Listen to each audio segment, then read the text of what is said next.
ई transmitter के बारे में बात हम करेंगे। देखें, ई ट्रांसमीटर में क्या होता है कि जितनी भी सिविल 3D ज़ाहिर है एक बीम सॉफ्टवेयर है और बहुत सारे इसके अंदर जो है जुज़ होते हैं जो है इस्तेमाल किए गए होते हैं किसी एक ड्राइंग बनाने के लिए।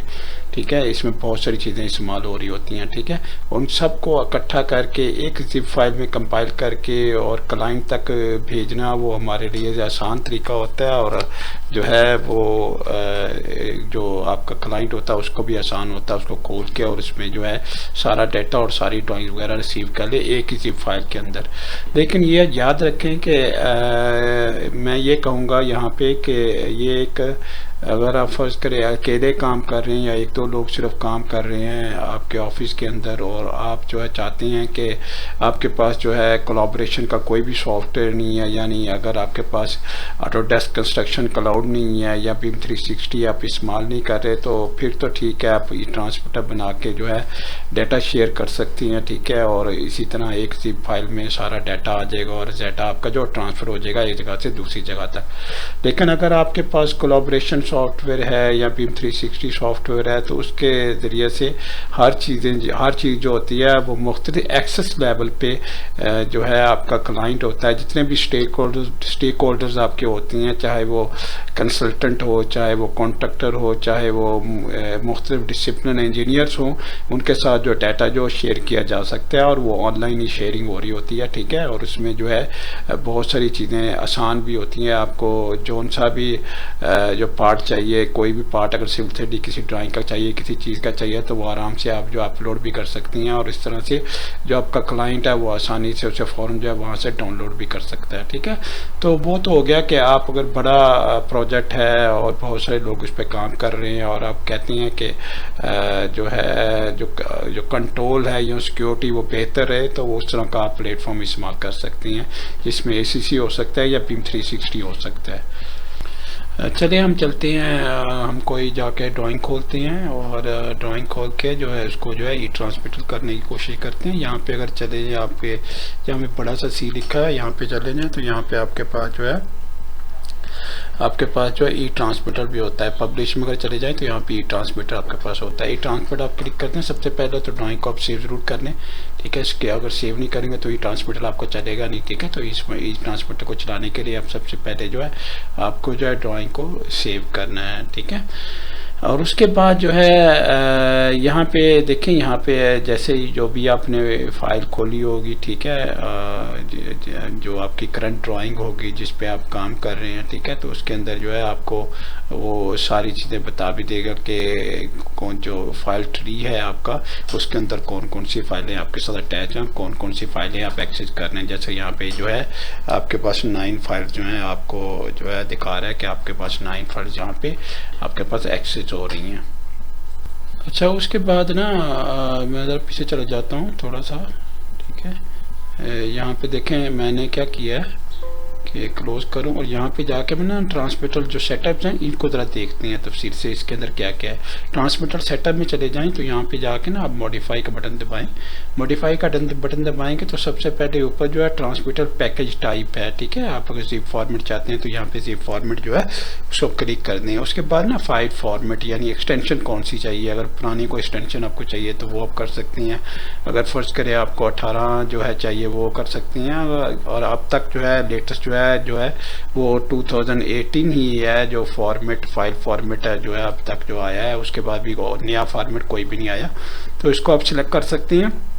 और उसके बाद जो है आपका फोल्डर है, यहाँ पे आपने कहाँ पे रखना चाह रहे हैं। ठीक है, तो यहाँ पे आप जो है अपना फोल्डर सेलेक्ट कर सकते हैं। ट्रांसमीटर फाइल का नाम जो है, नाम अगर आप सेलेक्ट करना चाहते हैं, ठीक है, तो यहाँ से prompt for a file name, file जो ये वाला ऑप्शन क्लिक करेंगे जो यहाँ से आपका नाम जो फाइल का नाम पूछेगा, ओवरऑल इफ नेसेसरी तो इंक्रीमेंट, तो ये मुख्तलिफ ऑप्शन यहाँ पे इस्तेमाल कर सकते हैं इनको ट्रांसमीटर फाइल नेम के लिए। ठीक है, उसके बाद जो है फोल्डर स्ट्रक्चर जो है, फर्ज करें आपने यूज फोल्डर स्ट्रक्चर आपने इस्तेमाल कर लिया तो यहाँ पे जाके जो आपका ई ट्रांसमीटर वहाँ पे फोल्डर स्ट्रक्चर जो है उसको भी आप इस्तेमाल कर सकते हैं, किस तरह से आपने इस्तेमाल करना है। ठीक है, इसमें जो बेसिकली ये वाली जो ऑप्शन होती है ना, इसके अंदर आप चाह रहे होते हैं कि आपका जो फोल्डर स्ट्रक्चर किस तरह का हो, वो इस तरह से आप यहाँ पे जाके उसकी सिलेक्शन कर सकते हैं, ठीक है। और वो जो है आप उस तरह का जो फोल्डर स्ट्रक्चर है उसको रख सकते हैं। तो यहाँ क्लिक करेंगे तो आपको पास फोल्डर स्ट्रक्चर आ जाएगा, ठीक है। तो उसके बाद जो भी आपने स्ट्रक्चर जो देना है, जिस तरह का स्ट्रक्चर आपने रखा वहाँ से जाके स्ट्रक्चर को सिलेक्ट करें और वो उस तरह का स्ट्रक्चर आपके पास।